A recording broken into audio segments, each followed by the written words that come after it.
мотивация ამ ჩვენი შეხვედრების და საერთოდ ზოგადად ისევე როგორც თითეული გადაცემის ასევე მთლიანი და საარტო გადაცემათა პროგრამის მდგომარეობს იმაში რომ შეძლებს დაგვარად ხელი შეუწყოთ ჩვენი საზოგადოების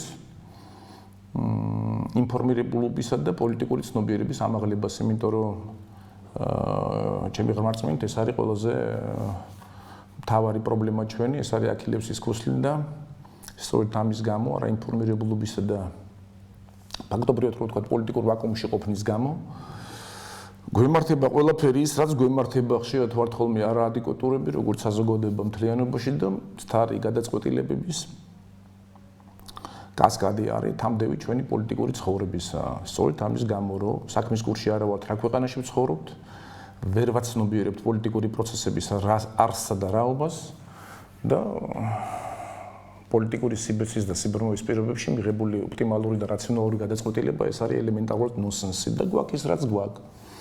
ამიტომ იმისათვის რომ შეძლებს დაგვარად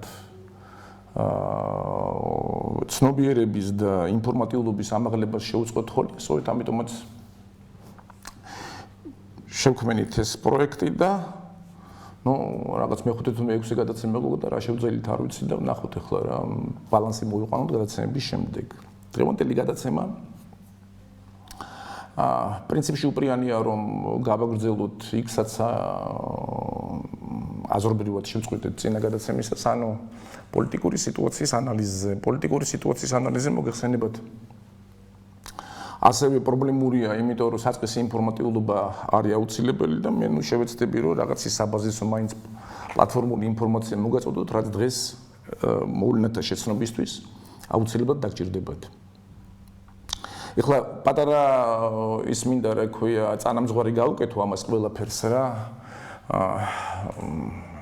იმ ნიუსით რომელიც მიმაჩნია რომ ასევე მნიშვნელოვანია.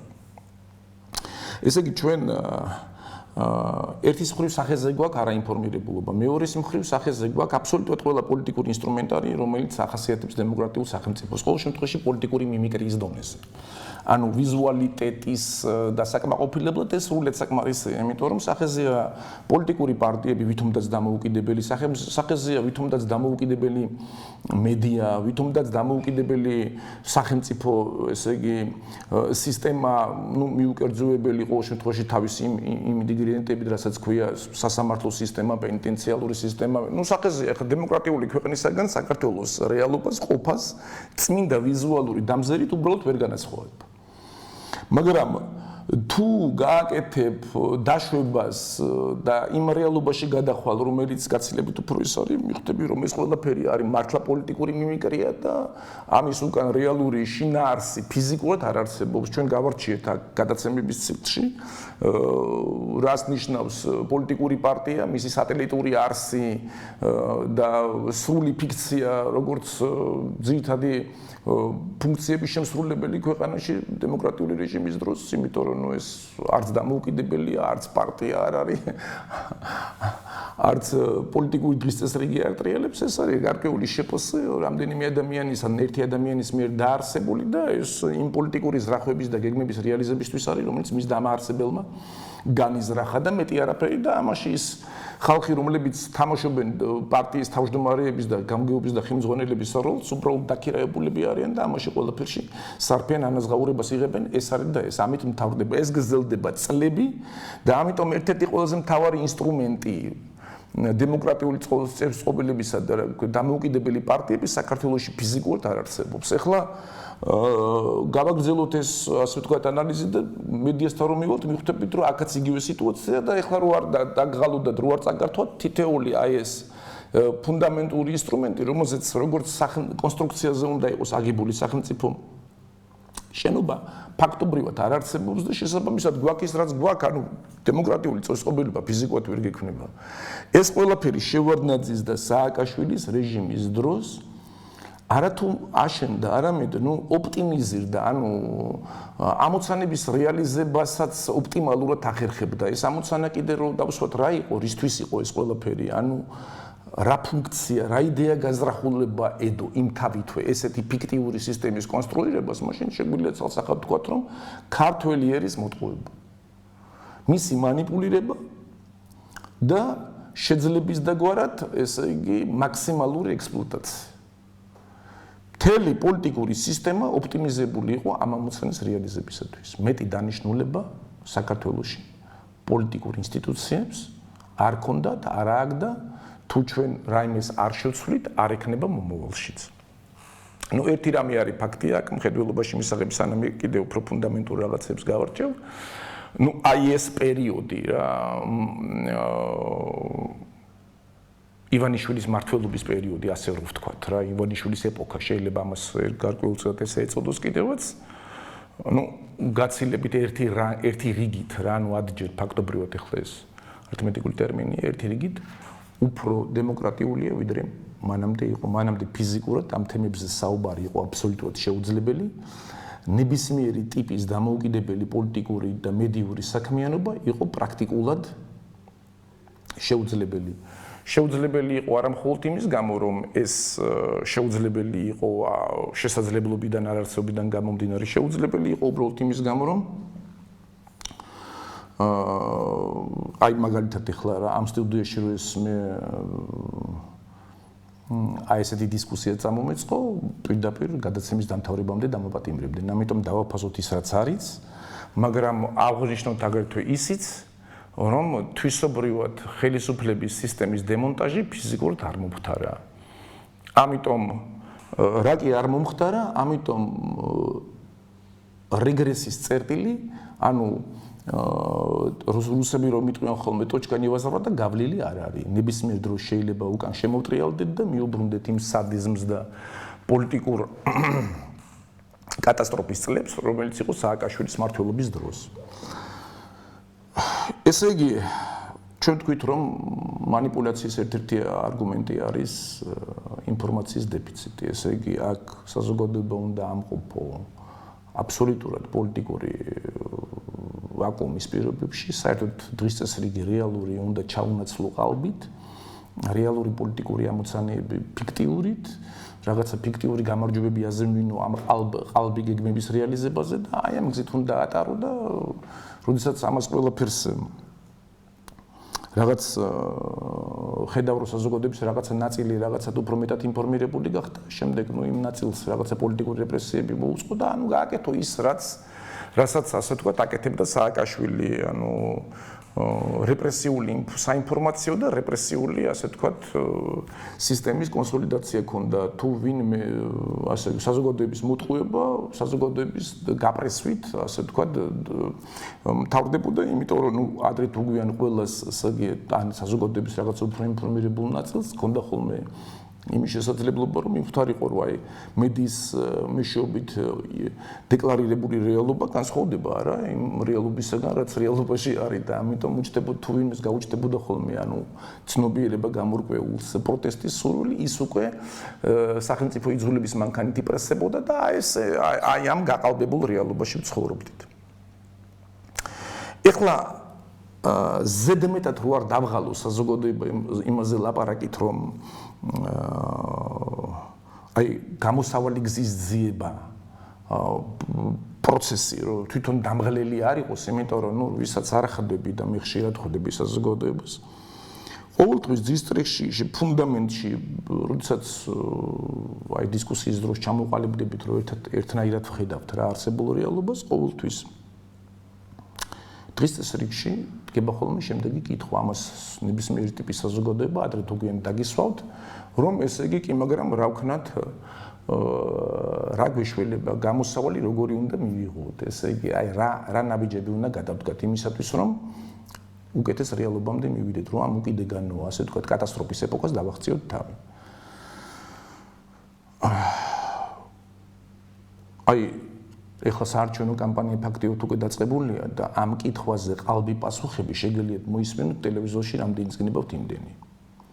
ანუ სხვადასხვა პარტიის მხრიდან მოისმენთ 1000 გვარ, ასე ვთქვათ, ვტირადებს იმასთან დაკავშირებით, რომ ნაფიც საჯულთა სასამართლო თურმე იტყვით და იმიტომ რომ აი იტყვიან რომ ივანიშვილი შეტრიალდა დასავლეთიდან აღმოსავლეთისკენ და ვითომ ამის გამო დავიღუპეთ და აი ეკონომიკის აღგზავნილობა თურმე იმიტომ არ დგას რომ ფისკალური პოლიტიკა არ გვაქვს საკმარისად ეფექტური და მოქნილი და ვითომ ესე იგი ლარის კურსს ვერ ვაბალანსებთ და ვითომ ისა და ვითომ ინვესტიციები ვერ მოვიმხრეთ და ტრილიონი აბრაკადაბრა რომელიც სინამდვილეში რეალობა არ არის, იმიტომ რომ ეს ყველაფერი მოცემული პოლიტიკური და ეკონომიკური სისტემის პირობებში უბრალოდ ფიზიკურად ვერ რეალიზირდება. არავინ არ შემოიტანს ამ ქვეყანაში ინვესტიციას, ეს პოლიტიკურმა და ეკონომიკურმა ელიტამ კარგად იცის, თუ ვინმეს მეტნაკლებად ქონიათ ფუფუნება უცხოეთის ფინანსურ წრეებთან ურთიერთობისა, პასუხი იყო ყოველთვის ერთი. და მე ახლა ამ პასუხის არც გეტყვით, თუ რატო არის საქართველო ფაქტობრივად კეთროვანი ქვეყანა და რომელშიც არც ინვესტიცია უნდა შემოვიდეს და არაფერი, იმიტომ რომ ეს მოცემულობა სახეზეა და ის კაპიკები, რომელიც ინვესტიციის სახელით შემოდის, ამას ინვესტიციაც არ ეთქმის და ეს სწორედ ის პლებისციტია, საქართველოს თვალწინ უცხოელების მონაწილეობით, უცხოური პოლიტიკური წრეების მონაწილეობით გამართული, რომელიც ნათელი ილუსტრაცია იმისა, თუ როგორ აფასებს საერთაშორისო პოლიტიკური და ფინანსური წრეები საქართველოს ხელისუფლებას და საქართველოს სახელმწიფოს. როგორ რა დონეზე აქვს მისი ნდობა, მისი ფინანსური ნდობის ეკვივალენტი რა მასშტაბისა. ნულის ფარგლებშია და ეს არის რეალობა და ამიტომ შემოდის ინვესტიცია ნული, როცა ნდობა ნულია, როცა აქ ეკონომიკის მაგივრად ხედავენ ფიქციას, მათი რეაქციაც სწორედ იმაში მდგომარეობს, რომ არაფერი აქ არ შემოვტან და ნული ნდობა უდრის ნულ ინვესტიციას და ეს გვაქვს ჩვენ სახეზე. და ამის ყველაფრის საწყისია ნული ეკონომიკა. და რატომ მივედით აქამდე და რა არის იმის საფუძველი, რომ ესე გვიყურებენ და ესე გვაფასებენ. ჩვენ თავს ნებისმიერი საკუთარ თავზე მუშაობა, გინდა ეს სპორტსმენი იყოს, გინდა ეს პოლიტიკოსი, გინდა ადამიანი, ნებისმიერი იქნებათ რა პროფესიასაც არ უნდა იყოს, ნებისმიერი საკუთარ თავზე მუშაობა იწყება საკუთარი თავის შეფასებით, საკუთარი მდგომარეობის შეფასებით, საკუთარი შესაძლებლობების შეფასებით და იმ სასტარტო პირობების შეფასებით და ანალიზით, რომელშიც შენ მოცემული ინდივიდი, ან საზოგადოებრივი პოლიტიკური წყობა, ან თუნდაც კომპანია, ან ამ შემთხვევაში ქვეყანა, ეს ერთი და იგივე შეფასების სისტემაა და მეთოდოლოგია იგივეა, იმყოფება.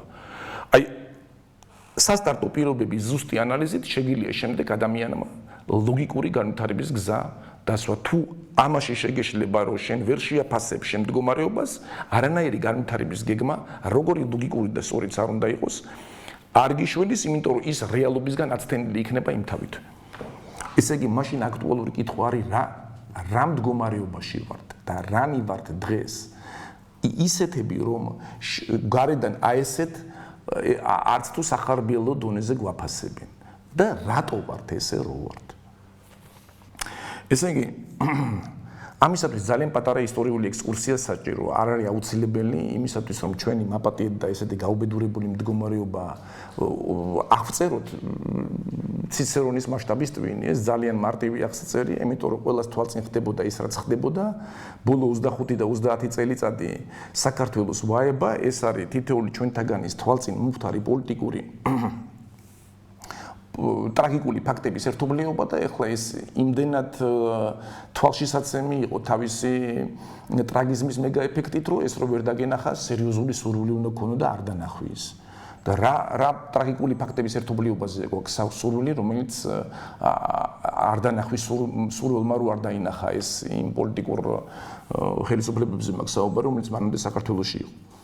აი რო ავიღოთ შევარდნაძის პირველი საქართველოში გაბატონების პერიოდიდან, ეს არის 1972 წლიდან ვიდრე დღემდე. სახეზე გვაქვს შემდეგი. საქართველო პერმანენტულად იძარცვება აი რა ვიცი მე რა შუა საუკუნეებში ერთი სახელმწიფო მეორეს რო დაიპყრობდა ხოლმე და ფუნდამენტურად რო გაძარცვავდა და ხარკს რო დაადებდა აი ესე დონეზე რა. ყოველ შემთხვევაში შედარება ყველაფერში იდენტურია ერთი ფაქტის გარდა რა, ჩვენ სახეზე გვაქვს ძარცვა დაპყრობის გარეშე. ანუ ისე დონეზე ხდება ქართული საზოგადოების манипуლირება, რომ მას დაპყრობაც აღარ ჭირდება. ანუ ფაქტობრივად ძალიან მარტივად უგზავნიან მას პოლიტიკურ ელიტას. შემდეგ ამ პოლიტიკური ელიტის მეშვეობით ხდება ფუნდამენტური გაძარცვა და გადატანა ნაძარცვის გვერდზე ქვეყანაში. ამის ნათელი ილუსტრაციები იყო მთელი ეს 25 წელიწადი და აქ შეგვიძლია უბრალოდ კარგი დაკვირვების შედეგად გამოვიყენოთ რამდენიმე ციკლი ინტენსიური ძარცვისა, რომლის შემდეგ ქართველებს აძლევენ ქონების დაგროვების საშუალებას იმისთვის, რომ ხელახალი ძარცვის მეშვეობით ეს დაგროვილი წაართვან. ესე იგი, კომიკური სიტუაცია, აი როგორც რუსები რო იტყვიან ხოლმე как белкавкалиция, ესე ტრიალებს ქართული სოციუმი გაძარცვიდან გაძარცვამდე, პატარა დაგროვების ფაზა აქვს, მე ისევ გაძარცვამდე და ეს იმდენად თვალშისაცემი კანონზომიერებაა, რომ შეგვიძლია უბრალოდ პერიოდული ციკლებიც კი გამოყო და ეს წმინდა მათემატიკური მოდელის დონეზე შეისწავლო რა. ესე იგი, ჟავანაძის პერიოდიდან, რომელიც იყო ბოლო რენესანსის ეპოქა ალბათ და ეხლა ამაზე უნდა შევთანხმდეთ, იმიტომ რომ ეს ყოველას თვალწინ იყო და მე კარგად მახსოვს რა ის მშენებლობა, რომელიც განსაკუთრებით სოფლად საქართველოსა მიწურებიდან რო ამოვიდნენ. აი ეს ეპოქა მთავრდება სწორედ შევარდნაძის მოყვანით, რომელიც სპეციალურად იქნა რუსების მაშინდელი პოლიტიკური ელიტის მიერ მოყვანილი საქართველოს გასაძარცვად, ჭკუის სასწავლებლად, დასადარდგუნად და გასაფრესად. 4 თუ 5 წელიწად ძერდებოდა ის მეგაძარცვა 72-დან 75 წლამდე. შემდეგ არ ვიცი, ასევე მოსკოვიდან დაძალებით ან თვითონ ან და უბრალოდ იმის გამო რომ დადგინდა რომ წასართმევი წაირთვა და აღარაფერი აღარ დარჩა. ნუ შემდეგ სხვა ციკლი იყო გარკვეულად შეამსუბუქეს რეჟიმი და მიწეს ქართველებს ხელახლა დაეგროვებინათ, მოეთქვათ სული. ეს გრძელდებოდა ვიდრე 92 წლამდე, როდესაც ასევე შევარდნაძე ისევ ხელახლა იმ სპეცოპერაციიდან ჩამოიყვანეს ზუსტად ამისათვის, რომ ხელახლა ფუნდამენტურად გაეძარცვა საქართველო და ეს ძარცვა იყო წარმოუდგენელი მასშტაბის, იმიტომ რომ მსგავსი ანალოგია მე ახლა სამხედრო ისტორიას კარგად ვიცნობ და შემდეგ იმასაც ვიცნობ, რა ქვია, ქონების გამოტანას, როგორ მოხდა კიდე გერმანიაში, კიდე მე როგორ ხდებოდა, ასე ვთქვათ, რეპარაციების დადება, ჯერ კონტრიბუციის, შემდეგ რეპარაციების ფორმით გამოტანა, რამდენი ქარხანა ვინ როგორ გამოიტანა ამის, რამდენიმე მაგალითი შეგიძლია, ამის კლასიკური მაგალითი მაინც რუსების მიერ აღმოსავლეთ გერმანიის საოკუპაციო ზონის გაძარცვა იყო რა. მაგრამ ისიც კი მკრთალდება იმ დაუნდობლობასთან და ძარცვის მასშტაბთან, რომელიც საქართველოს მიმართებაში განხორციელდა. აი, მე იმის ანალიზის სახით ქართულ სოციუმს შემოუგდებენ ხოლმე 1000 გვარ სისულელეს იმის არიდების მიზნით, რომ თუ ვინ იყო ამ ძარცვის ადრესატი და აქ ძალიან მარტივი არსებობს, რა ქვია, ახსნა ამ ყველაფრის რა და რო ტენიან ამ საცოდავ მასას ამ ახსნა განმარტებების სახით რაღაცა ვითომ მასონები, ვითომ ევროამერიკული იმპერიალიზმი, ვითომ ძალიან მარტივი შეიძლება იქნეს გამძარცვავის სახე და მისამართი პოვნილი, იმიტომ რომ სად იქნა ნაძარცვი გატანილი. აი იმ პერიოდის ქართული დოვლათის 99% გატანილი იქნა რუსეთში.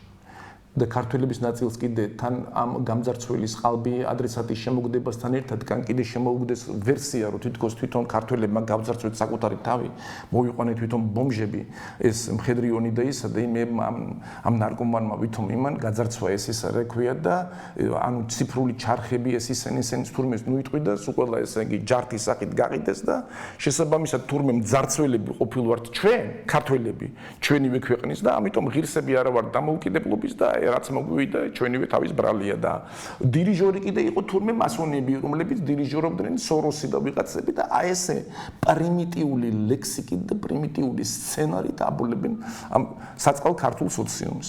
ამ დროს ყოველგვარი ექსესების და იმის გარეშე რამდენიმე იმიტომ რომ ხელისუფლება დაპყრობილი ფაქტობრივად მაგის იყო შევარდნაძის ჩამოიყვანეს ამ პოლიტიკური კონტრაქტით რომ მას ესე იგი ეს ქონება იურიდიულად ასე ვთქვათ განეკარგა და ის ადგილმონაცვლეობა განეცადა მას საქართველოს და რუსეთში 600-მდე ელმავალი გაიტანეს ჩემო ბატონო პირდაპირ რა ყოველგვარ იმის გარეშე 16-14000 ვაგონი დაახლოებით 1000-მდე კომბაინი რამდენიმე 1000 ტრაქტორი გუთანი სახნისი მანქანები დაცალეს მთლიანად მანქანების პარკისგან საქართველოს აბსოლუტურად.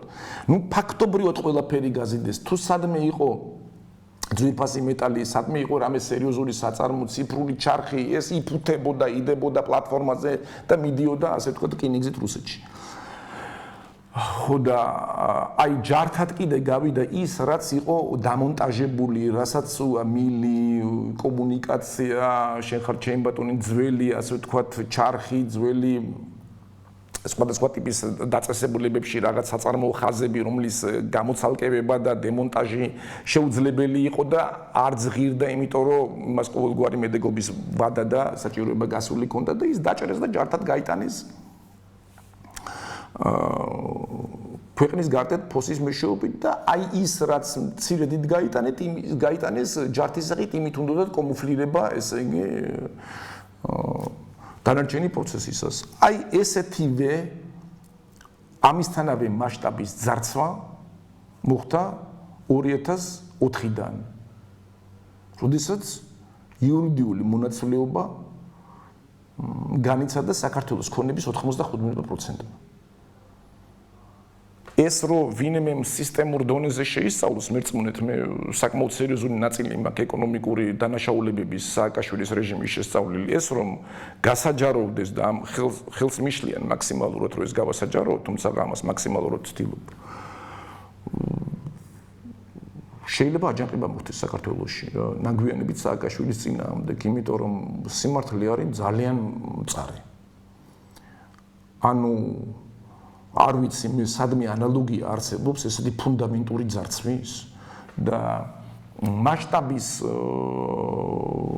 შეფასებისთვის სრულიად საკმარისია რამდენიმე ესეთი პარამეტრი ასე ვთქვათ შევაფასოთ რა გავასაჯაროოთ რა მაგალითად 160,000 ერთი მაგალითი რამდენიმე მაგალითი ჩამოვთვლი ესე რა თანხაზეა რა თანხის ამოღებაზეა საუბარი თბილისში მაგალითად და რესპუბლიკის მეტნაკლებად აი რენტის თვალსაზრისით მისაღებ თბილისი, ბათუმი, ნაწილობრივში რუსთავი, მაგრამ ძირითადად რა ესეთი, იმიტომ რომ სხვაგან ახლა რაიონულ ცენტრებში მაღაზიებს იმდენი ფასი არ ქონდა, აბსოლუტურად ყველა მაღაზია, მე როგორც მითხრეს, საბოლოო ჯამში, ესე იგი წართმეული და გადაფორმებული მაღაზიების რაოდენობა 11,000-მდე ავიდა.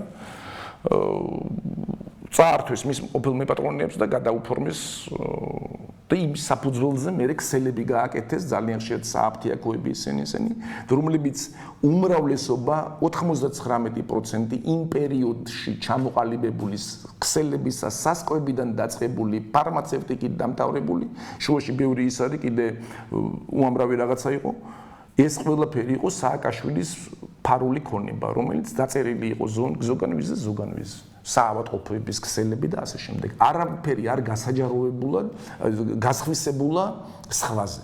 ყველაფერმა გამოიარა მაგად პირად ჯიბეზე და მერე შეიძინა სხვადასხვა ტიპის მესაკუთრებს, ზოგი რეალური და ზოგი ფიქტიური. მოშეზადამე, აი რო ავიღოთ ახლა ეს ამ მაღაზიების ფასი. აგროვდება დაახლოებით, ახლა მე ძალიან შორეული, ძალიან ფუნდამენტური ანალიზი არ მინდა რომ წაგართვათ რა. სადღაც დაახლოებით მილიარდი ნახევარი დოლარი ამ მაღაზიების იმაში რა ქვია, მაღაზიების, რესტორნების, სხვადასხვა დაწესებულების პრაქტიკულად ყველა ღირებული შენობა თუ ვინმეს ჰქონდა და ის რაღაცას წარმოადგენდა ფასის და მონეტიზების თვალსაზრისით, ყველაფერი იქნა წართმეული. და სადღაც მილიარდ ნახევარის ფარგალში ცოტა უფრო მეტი შეფასებით მეც ამბობენ, მაგრამ მილიარდ ნახევარი შეფასებით მარტო აი ეს კლასტერი, აი ეს ნაწილი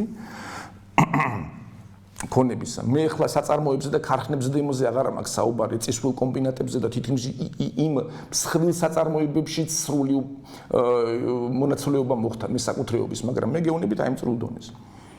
ეს ერთი. მეორე 160,000-მა ბინამ გამოიცვალა მესაკუთრე. 160,000-მა ერთეულმა. ფაქტობრივად ქუჩაში გამოყრილი იქნა და გამოყრილის საფრთხის ქვეშ დადგა 9 მილიონი ადამიანი. ცოტათი მეტი როგორც ამბობენ. ესე იგი, საქართველოს დღევანდელი მაცხოვრებლების მე-6-დმა და თბილისში როგორც ამბობენ, სადღაც 3.7-დმა დაკარგა საკუთრება საკუთარ საცხოვრისს.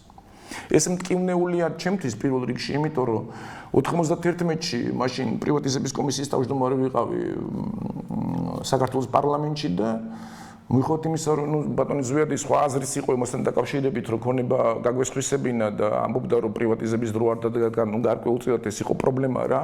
აი ბევრი დავის კამათის და იმის შემდეგ მივაღწია იმას, რომ აი ეს საკუთრება, რომელიც იყო ბინების და იმის სახით, ყოფილი ჟახტის ბინები, უწყებრივი ბინები, ხო კოოპერატივის ბინები, ისედაც იმ ხალხის საკუთრება იყო რა, პირადი, მაგრამ აი ეს, რომელიც სახელმწიფო საკუთრებაში იყო და სხვადასხვა უწყებების იმაში იყო ზოგიერთი რეჟიმულ დაწესებულებებს ეკუთვნოდა ზოგიერთი შინაგან საქმეთა სამინისტროს ზოგის რას მოკლედ უწყებრივი რა ჟახტის ბინები და პლუს უწყებრივი ეს მთელი რესურსი აბდეკიდე მის მეპატრონეებს გადავეცით საჩუქრად რა და ეს გავაკეთეთ იმ კანონმდებლობის ასევე შემოღებით მაშინ ნაწილობრივად პოლონური კანონმდებლობა შემოვიღეთ რომელმაც უფრო ადრე გადავიდნენ ამ იმაზე რა ქვია და ანუ მეტნაკლებად იგივე სასტარტო პირობები ჰქონდათ როგორც საქართველოში და ნაწილობრივ მე ნუ ცოტათია ჩვენზე ადრე იქ ჩუბაისი იყო მაშინ ლენკომ იმუშესტო ესე ერქვა იმის მეტაური და ნუ მასთან მქონდა რაღაც კომუნიკაცია რა იგივე ანალოგიური კომისიის თავმჯდომარე ვიყავი მე საქართველოს პარლამენტში და ჩავდიოდი ლენინგრადში და ჩამონქონდა ეს კანონმდებლობა და აი მის საფუძველზე ეს დავამსგავსეთ ევროპულ კანონმდებლობას, რომ ანუ დაგვეზღვია ქართველი ადამიანი, რომელიც გახდა მეპატრონე რა, იმ საბაზრო ურთიერთობებისგან, რომელიც შეიძლებოდა ყოფილიყო მისთვის საცხოვრისის დაკარგვასთან დაკავშირებული. ანუ ჩავდეთ იქ მთელი რიგი ნორმები, რომ არ ყოფილიყო მარტივი ახლა მე ამის თუნდაც მის მიერ გაყიდვა, ანუ მას უნდა ეკითხა ყველა იმ ბინაში მაცხოვრებლისთვის, ცალკე იყო განსაზღვრული, რომ დაცულიყო მცირეწლოვანი ბავშვის რა ქვია უფლებები მაცხოვრებლის და ასე შემდეგ. ანუ გამყარებული იყო მაქსიმალურად. და იმისთვის რომ მომხდარიყო წართმევა, რომელიც მოხდა მერე რა 2004-დან 2007 წლამდე ყველა სხვა ქონებასთან ერთად მათ შორის ამის უნდა მომხდარიყო ეტაპობრივად აი მთელი იმ სამართლებრივი საფუძვლის დემონტაჟი და სააკაშვილმა ეს გააკეთა მიზანმიმართულად 2004, 2005, 2006 წლებში და 2007-ში დააგვირგვინა იმით რომ ადამიანის საცხოვრისიდან გამოსახლება შესაძლებელი გახადა სასამართლო გადაწყვეტილების გარეშეც კი. და ჩვენ გავხდით სოფლიოში მე მგონია ერთადერთი ქვეყანა რომელიც ბოლო ორი იმიტომ რომ ის სამართალში იყო უკვე საცხოვრისის ხელშეუხებლობა რა დაწყებული იმიდან და ეს გააკეთა უბრალოდ იმიტომ რომ სხვა შემთხვევაში სწრაფად ამ ეგრეთ წოდებული იპოთეკური ურთიერთობების შედეგად არ ხდებოდა და გამოგდება და საქართველოს სასამართლო სისტემა 200-300 გამოსახლებაზე მეც ვერ ახდენდა წლის განმავლობაში ანუ სასამართლო სისტემაში ტრიალს გარკვეული დრო უნდა იქ აპელაციებია მე მეორე ინსტანციები და ასე შემდეგ და ნავარაუდები იყო 15-20 და 30000 ბინა ყოველ წელიწადს უნდა გამოეცალკევებინათ ქართველებისაგან და ამიტომ ეს კანონი მიიღეს დაჩქარებულად გამოსახლების შესახებ და მართლაც ავიდა ამ მასშტაბამდე 20-25000 ბინიდან ყოველწლიურად დავიწყო ქართველების გამოყრა და მივიღეთ ის რაც მივიღეთ რა მე-4 მილიონი 9 მილიონი ქართველი დარჩა საცხოვრისის გარეშე 2012 წლის მდგომარეობით. ეხლა რა თანხაზეა საუბარი? ეს არის საშუალოდ 35-40 მეტი რო არა ვთქვათ დრო ვისაუქნათ ეს არის 6.5 მილიარდი დოლარი. ესე იგი თუ იმ 1.5-ს დაუმატებთ 6.5-ს და კიდე ბევრ სხვას ესეც თუ ჩვენ მხედველობაში მივიღებთ რომ თითქმის ყველა მსხვილი ბიზნესი იქნა წართმეული. თითქმის აბსოლუტურად ყველა ტიპის საკუთრება რაც კი იყო ბიზნეს ურთიერთობების მიღმაც კი ანუ შენობა ნაგებობები მიწის ნაკვეთები თუ კი რამე იყო მით უმეტეს პრესტიჟულ ზონაში წყნეთის ნაკვეთები სულ გაიჩეხა ბაგების თავში არ ვიცი რაც კი შეიძლება გაყიდულიყო ყველაფერი გაიყიდა სარფიანად რაში შეიძლება ფული ეშოვათ ყველაფერს მიადგენენ ანუ ფაქტობრივად ლაპარაკი არის და მე ხო მთავარი 10 წელიწადი ბიუჯეტი მაგათ ხელში იყო და ну, სადღაც იქაც 1 მილიარდ ნახევარი რო ვიანგარიშოთ ყოველ წელიწადს მთელი იმ თანხების ასე ვთქვათ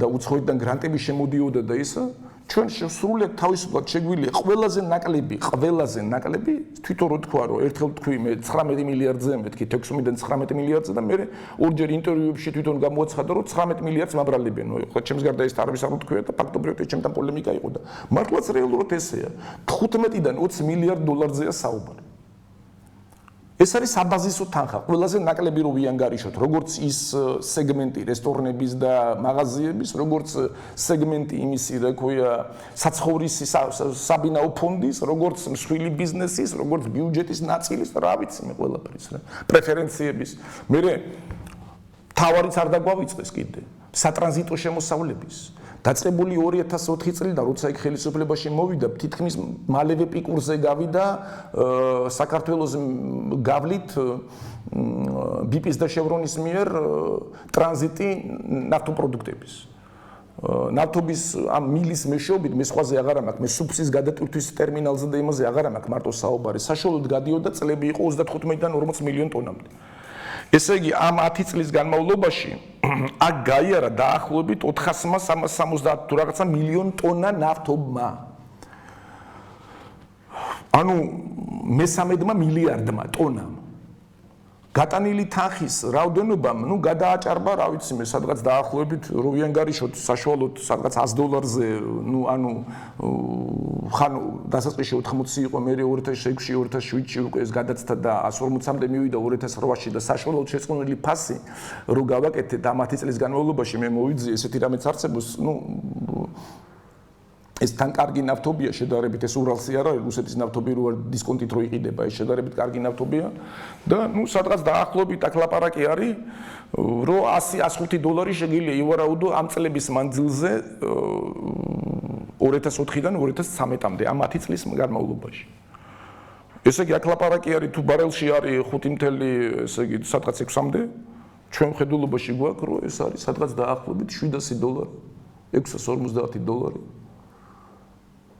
კოლოსალურ თანხებზეა საუბარი. აქ არის მე-4-დი, მე-13-დი, ასე ვთქვათ, ისე რა ქვია, 300-400 მილიარდი დოლარის არის გასული თანხებზე. ცუდათი ნაკლები შეიძლება 250-ის ფარგლებში და ჩვენ რა მივიღეთ აქეთ?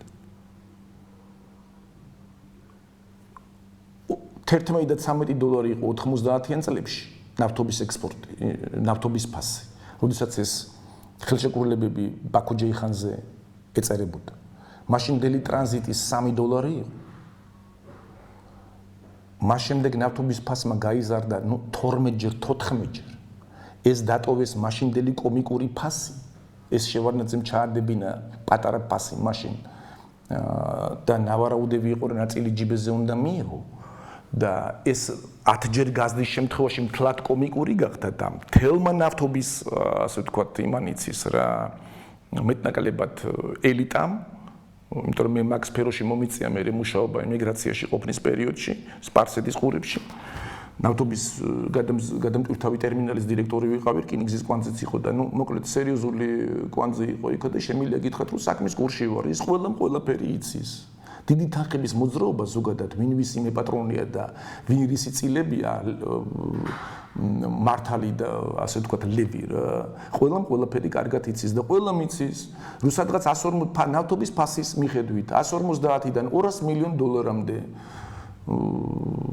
ადმინისტრაცია უხდიდა სააკაშვილს იმიტომ რომ ის აყენებდა დღის წესრიგში ნავთობის ტრანზიტის ფასების გაზრდას და იმ კომიკურ $3 არის თუ $6 იყო დატოვებული როგორც იყო და დღემდე ის არის მაშინ როდესაც თქვენ საქმის კურსში შეგიძლია იყოთ მსოფლიოში ყველაზე აქტუალური ტრანზიტის ფასების გამოდავა არის აი უკრაინის თქვენ ნახეთ რა ხდება გაზის ტრანზიტზე ნავთობის ტრანზიტზე გინდა ბელორუსია რას უშვება რუსეთს გინდა უკრაინა რას უშვება რუსეთს გინდა ყაზახეთი რას უშვება იმას რა ქვია თურქმენეთს იმიტომ რომ იმის გაზის გინდა თურქმენეთის გაზს რას უშვება რუსეთი თურქმენეთის გაზს თურქმენეთს საერთოდ აღჭობს რუსეთი ეუნება რომ არანაირი ტრანზიტს არ გავაკეთებო ფიქსირებულ პატარა ფასში უნდა შევისყიდო შენგანო და იმიტომ რომ იმის ტერიტორიაზე გამოდის რა და სხვა გზა თურქმენეთს არ აქვს და რეგულაციები ჩაუდეს კასპიის ზღვაზე რომ გაზის ესე იგი გაზის გემების უფლება და არც ეშელონს გაზის ცისტერნებისას არ აქვს უფლება კასპია გადალახოს და დარჩა რუსეთის ესე იგი კომუნიკაციის ამარა და იძულებულია ფაქტობრივად იყოს გაძარცვული. აი ამ სიტუაციაში როცა ამისთანა უმებია მსოფლიოში სატრანზიტო ჩვენ სახეზე გვაქვს ის რეალობა რომ მე არ მინდა ეს ტერმინი ლოხი და ჩმორი ვიხმარო, მაგრამ უფრო ძნელი, უფრო საწყალი პოლიტიკური სუბიექტი ნავთობის ექსპორტის რანჩი, როგორიც არის საქართველოს, არის ძნელი წარმოსადგენი, უბრალოდ იმიტომ, რომ ბიუჯეტში შემოსასვლელი ფულის მაგივად მისი წილი ქეშის სახით მიედინებოდა სააკაშვილის ჯიბეში. და 10 წლის განმავლობაში ამან კიდე მოგცვა დაახლოებით $1.5 2 მილიარდი და თქვენ ეხლა მე კიდე სხვა ტრანზიტის ფასებს აღარ გეუნებით, იმიტომ რომ იქ იყო კიდე სხვა ტერმინალები, იქ მე გაზი ჩაერთო, იქ სუბსტაცია იყო ჩემო ბატონო. და მშრალი ტვირთვის ექსპორტ ტრანზიტიც იყო და სხვა შემოსავლებზე აღარ მაქვს საუბარი. და მივიღეთ ის რაც მივიღეთ. სახეზე გვაქვს, აი ეს თანხა, ეს ყველაფერი უნდა შემოსულიყო ბიუჯეტში. და წავიდა მიშა სააკაშვილის და მისი მომხრების ჯიბეში. ნუ იფიქრებთ, რომ ის 6.5 მილიარდი დოლარი, რაც იპოთეკურ ურთიერთობებში დაილექა ვიღაცების ჯიბეში და რომელიც ქართველების ასე ვთქვათ თავის საცხოვრისიდან გამოდევნებით დამთავრდა და ამით ასე ვთქვათ გამოიკვეთა და გაჩერებას არაპირებდა და კიდე კაი ხელისუფლებიდან გადავაგდეთ ესე იგი ივანიშვილის დახმარებით, თორე დღეს კიდე 1.5 მილიონი არ იქნებოდა საკუთარ სახში, აი ის ნუ იფიქრებთ და ესეთი მიამიტები ძალიან გთხოვთ და იმედი მაქვს რომ ნუ იქნებით, იმიტომ რომ ნუ იფიქრებთ რომ ეს ვიღაცა იმ იპოთეკარების და იქ რაღაცა მევახშეების ჯიბეშია ჩალექილი. სააკაშვილმა სწორედ მაგიტომ შექმნა ეს სისტემა ამ ფულის ქართველებისგან ამოგების და იმიტომ გაამარტივა კანონმდებლობა და დაიყვანა ის ასე ვთქვათ იმ ფიქციამდე რომელსაც დღეს არის მიდასული რაღაც მცდელობები ჰქონდა წელს ამ კანონმდებლობის გამკაცრების რომ დაეცვათ მეტი მომხმარებლების და მისაკუთრების უფლებები, მაგრამ მაინც შორს არა ვარ წასული და ეს ყველაფერი იმიტომ გააკეთა სააკაშვილმა სწორედ რომ ამ მევახშეებს ეშოვათ 6.5 მილიარდი. იმ მევახშეების უკან იდგა მაგის ხალხი და შემდეგ ის და თვითონ ეს მევახშეებმა იქ ტექნიკური პროცენტი მიიღეს და ამით დამთავრდა მაგათი მიახშეება რეალური ფული იქ გადაედინა სააკაშვილის ჯიბეში და მის საკუთარ ესე იგი ბიზნეს ანგარიშებზე. საფინანსო ანგარიშებზე. აი ესა გვაქვს რაც გვაქვს. რეალობა. ამიტომ ამის თანატიპის ქვეყანაში, რომელიც ესე რეგულარულად იძარცვება და რომელიც საზოგადოებაც ესე რეგულარული ძარცვის უფლებას აძლევს, იმაზე უფრო ვარესი, რაც სააკაშვილი იყო და დაბალი დონე, კიდე ვინ უნდა გამოჩნდეს ქვეყანაზე. ესე იგი სააკაშვილის ნაირი დონე და მისი მომხრეები როგორ ძარცვავენ. ეს სასაცილო პიროვნება, ესე იგი ჩვენ უბრალოდ დაპროექტებული ყოფილვართ ძარცვისთვის და შესაბამისად გავცეთ უნდა პასუხი ჩვენ ეკონომიკური მდგომარეობის ყოფასთან დაკავშირებით ცალსახა. არავით არის ინვესტიცია საგარეო საქართველოში ამდაგვარი მოცემულობის პირობებში არ მოხდება რომ ვინ შემოიტანს ქვეყანაში გრძელვადიან ინვესტიციას, როცა ეს ქვეყანა 8 წელიწადში ერთხელ ფუნდამენტურად იძარცვება. ესეთი ბიზნესმენი ვინ გეგულებათ და ეს მოცემულობა რა საქართველოს შესახებ არავინ არ იცის, ყველამ ძალიან კარგად იცის. ესე იგი ამ ყველაფრიდან დასკვნა და მორალი არის ძალიან მარტივი და ცალსახა სრულიად. სანამ ქართველები არ დამაყენებთ დღის წესრიგში ნაძარცვის უკან დაბრუნებას და ამ თვალსაზრისით რაღაც წარმატებას არ მივაღწევთ და მძარცველებს პენიტენციალურ სისტემაში სანამ არ მოვათავსებთ, არანაირი პერსპექტივა როგორც სახელმწიფოს არ აქვს. იმიტომ რომ ყოველ მომავალ ბანდას აქ ცდუნება იმისა, რომ გააკეთოს იგივე, რაც ორჯერ გააკეთა შევარდნაძემ და რაც ერთხელ გააკეთა სააკაშვილმა.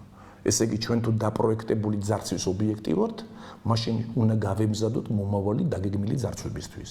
იმიტომ რომ ეს ყოფილა მაშინ ჩვენი ხვედრი.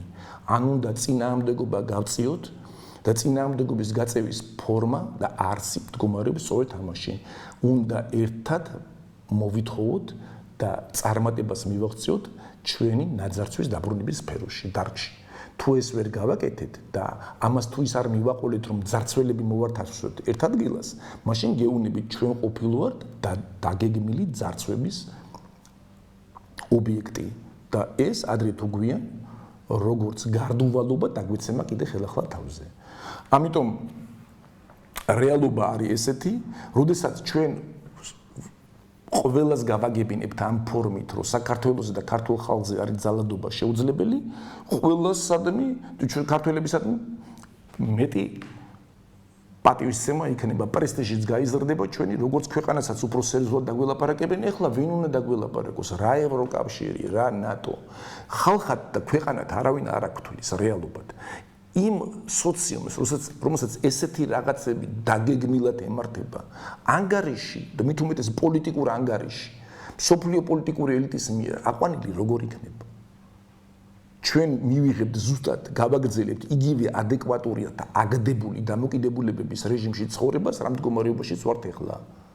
კი, ხა დედას არავინ არ გაგინებს, მაგრამ ზუსტად მოქმედებაში რომ მიხვდები, გეპყრობიან ზუსტად იგივე ყალბი დაპირებების ფორმაში, რასაც იმსახურებ, იმიტომ რაც ვართ სააკაშვილის ნაირი ბანდებისგან ვიძრცვებით და ეხლა რაზე გვაქვს პრეტენზია, რომ მაღალ მატერიებზე ესე იგი საუბრისას ვიღაცამ უნდა ჩვენი სიტყვა და ისე რა ქვია მდგომარეობა განიკითხოს, რა საკვირველია ამას ვერ მოვესწრებით და თუ ეს არ გავაკეთეთ, მაშინ რაც თქვი ის იქნება და ნუღა გაგვიკვირდება რომ იქ იქნება და ეს არც თუ ისე შორეული პერიოდის ის არის რა ქვია და ამ მეოთხე მეგაძარცვა სავარაუდოდ კიდე რომელიც თუ არ შევცვალეთ რამე გარდუვალი იქნება და ძალიან მალე საქართველოს სახელმწიფოებრიობა ალბათ გადაყვება იმიტომ რომ ისედაც უკვე ზვარზე მოვედით ფაქტიურად რა საქართველოში დემოგრაფიული კატასტროფა შედგა როგორც ფაქტი ეს ემიგრაცია იყო არ იყო ეს უკვე ევაკუაცია 3.5 მილიონს ჩამოწდა საქართველოს მოსახლეობა ეს უფრო ნაკლებია ვიყო ადრე 1939 წელს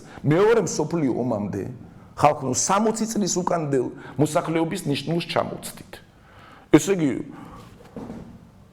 ну რავი ხლა რა შეიძლება ეს ვინმეს არ აღელვებს ესეთი სისხლიანების არსებობენ მაგრამ მეადეკვატური საზოგადოების ხურამდე მინდა მივიყვანო ესე ვერ გაგრძელდება ქვეყანა ინგრევა და ეს ნგრევა საკმაოდ აჩქარებული ტემპებით მიმდინარეობს წელს 120,000 კაცი გავიდა შარშან ესე იგი სახეზე გვაქვს უბრალოდ რა იცით და თან მე ეს ნურავი იფიქრებს ერთ რაღაცას რომ ეს პროცესი რომელიც გამოკვეთილი სახით ბოლოს და 25 წლის განმავლობაში მიმდინარეობს არ ხელშეწყობილი არ იყოს და უნებლიე იყოს ვიღაცები გარბიან ამათ ერეკებიან და მე ერთ პატარა მაგალითს გეტყვით რა აი ამ იპოთეკარებში დიდ ნაწილს ეხება მეტნაკლებად ესენი ხო ბინები რო აყიდინეს და გამორეკეს საკუთარი სახლებიდან და ბევრს ბიზნესი და ის რო წაართვეს მათ ნაწილს ქონებაც რო გააყიდინეს შემდეგ კიდე ვალი მაინც დაუტოვეს სახელმწიფო ან და კერძო ვალები რომელიღაცა ასე ვთქვათ სტრუქტურების და იმის უკვე სასამართლო გადაწყვეტილებაში მიღებული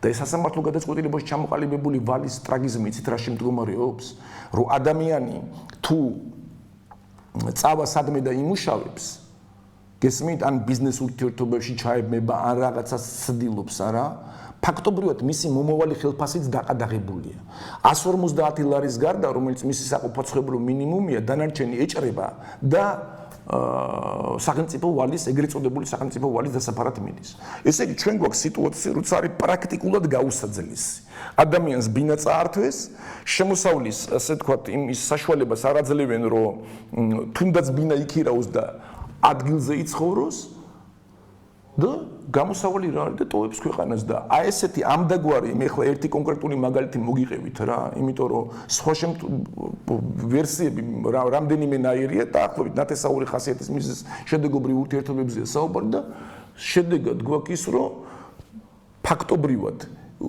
ერეკებიან ძალით და ეს დაგეგმილია ფაქტობრივად აქედან ქართველობას ის შედეგი რაც გვაქვს არის მიზანმიმართული საქმიანობის შედეგი ეს ევაკუაცია ტირი ემიგრაცია არის ფაქტობრივად დაგეგმილი და ამის კონსტრუქტორია აი თანამედროვე ამ სისტემის იყო მიშა სააკაშვილი ეხლა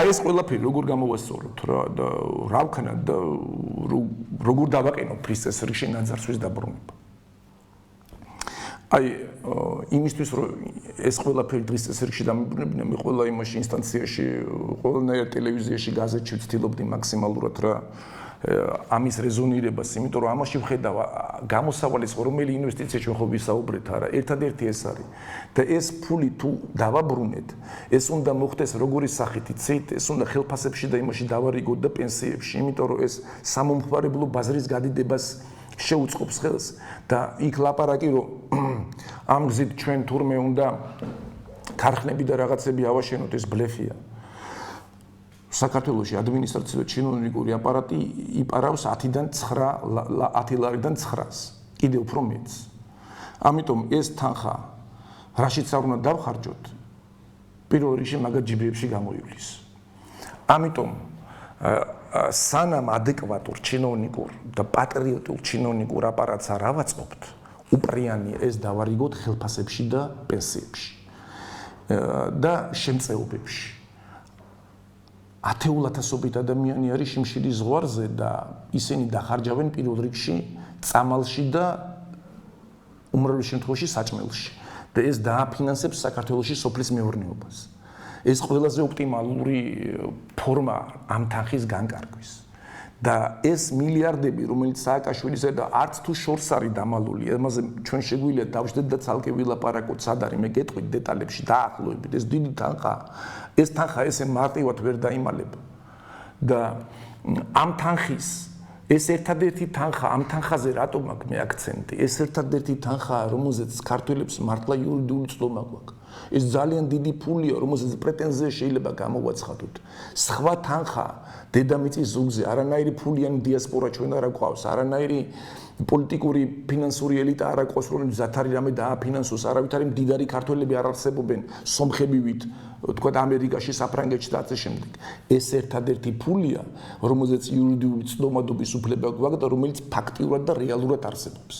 და ჩვენ განსაღებულია და თუ ვერ მოვახერხეთ ამის დღის წესრიგში დაყენება, მაშინ ჩვენზე ფარჩაკი წარმოუდგენელია, იმიტომ რომ მე მაგალითებს გეტყვით.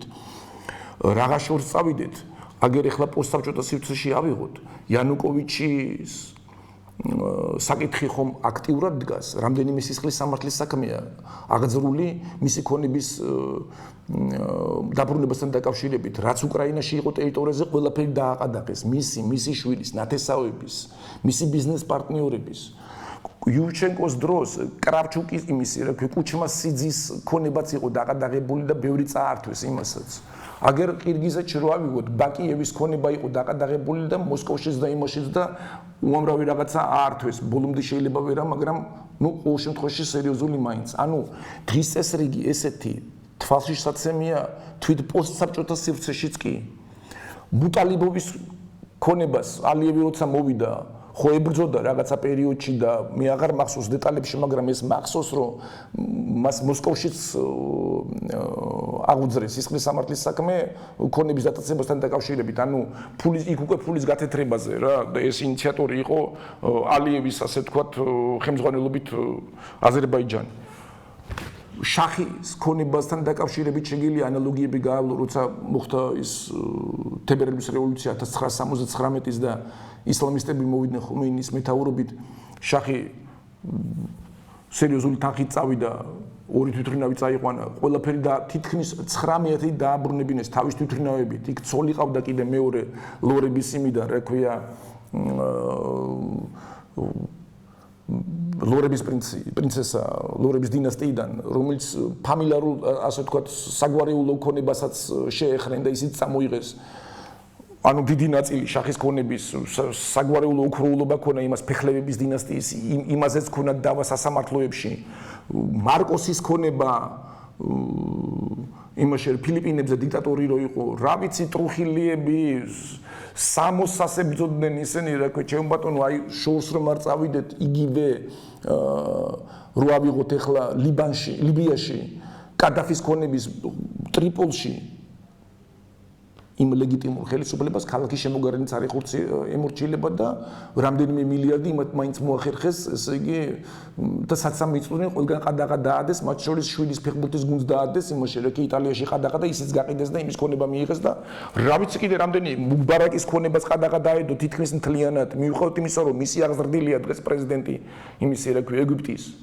ჩვენ რატო ვართ ესე ყველაზე უფრო პარჩაკი ხალხი კაც? ეს რა უბედურება გვაქვს და თუ მაშინ ამასაც ვერ ვახერხებთ, მაშინ უნდა დავხუჭოთ თვალი საკუთარი ქვეყნის დანგრევაზე და შევურიგდეთ იმ ხვედრს, რაც გვაქვს რა, მაშინ საარაკო მონები ყოფილვართ რა. ყველას რაღაცა წინააღმდეგობის გაწევის უნარი ქონია და მარტო ჩვენ ყოფილვართ აი ესე რა, მთელ მსოფლიოში პოსტსაბჭოთა სივრციდან დაწყებული და აზიით დამთავრებული, აი ესეთი ხალხი, რომელსაც რასაც გინდა იმას უზავდა, სწორედ ამის გამო ვართ ერთადერთი სახელმწიფო, რომელიც ვინგრევით, იმიტომ რომ თქვენ მეორე ანალოგიას ვერ მოძებნით, სადაც ესეთი დემოგრაფიული, ეკონომიკური, პოლიტიკური კატასტროფები იყოს სახეზე. ავღანეთშიც კი, სადაც 10 წლიანი ომია, ეხლანდელი ბოლო პერიოდის და ეს არის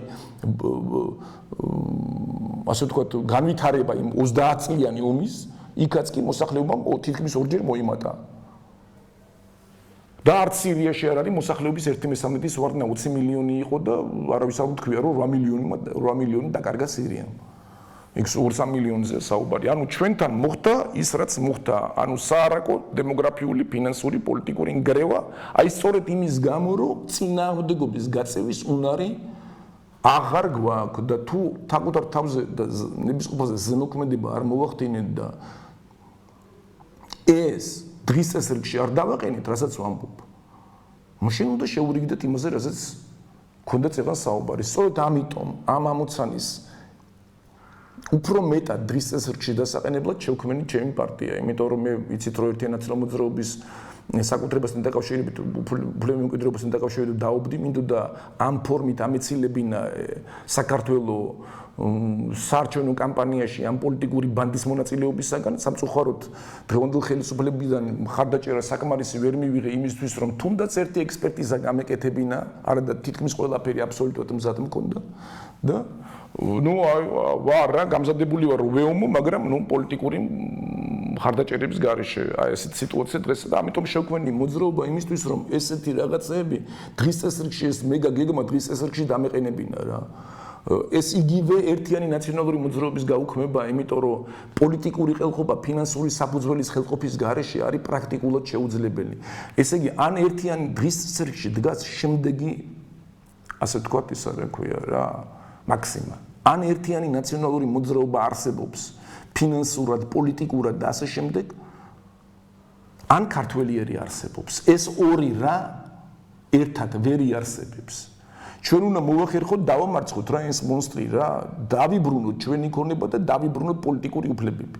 ამისათვის აუცილებელია ამ საკითხის დისტრესში დაყენება. ამისათვის ჩამოვაყალიბა ეს მოძრაობა, საკმაოდ ბევრი მომხრეები მყავს, ენთუზიაზმის საფუძველზე მიდგას ძალიან დიდი საზოგადოების მასა და მე გთავაზობთ მხარში ამოგვიდგეთ. ეს თქვენი რისკი ხომ არ იქნება, თქვენ უბრალოდ მხარდამჭერები უნდა იყოთ. ვრისკავ მე იმიტომ რომ პერმანენტულ მუხარებს ვიღებ ამასთან დაკავშირებით, ჩემს საქმიანობასთან დაკავშირებით სააკაშვილისგან და არა მარტო მისგან. და ჩემი მომხრეები რისკავენ. თქვენ უბრალოდ მხარ უნდა დამიჭიროთ, იმიტომ რომ ჩვენ ვისკავთ თქვენთვის. და ეს უნდა გააცნობიეროთ. და ამ რისკის გარეშე და ამ თანადგომის გარეშე ვერ შედგება საქართველოს მომავალი. ეს არის აქსიომა. და ძალიან გთხოვთ ეს გააცნობიეროთ. დიდი მადლობა ყურადღებისთვის. დღეს აი ამ საჭიროებო თემაზე მიმაჩნდა აქტუალურობა საუბრისა და იმედი მაქვს გაცნობიერებთ და იმედი მაქვს იმისაც რომ მე ნათლად გამოვხატე. რაც მინდოდა დღეს თქვენთვის მეთქვა. დიდი მადლობა ყურადღებისთვის, აბა კეთილად გნახეთ.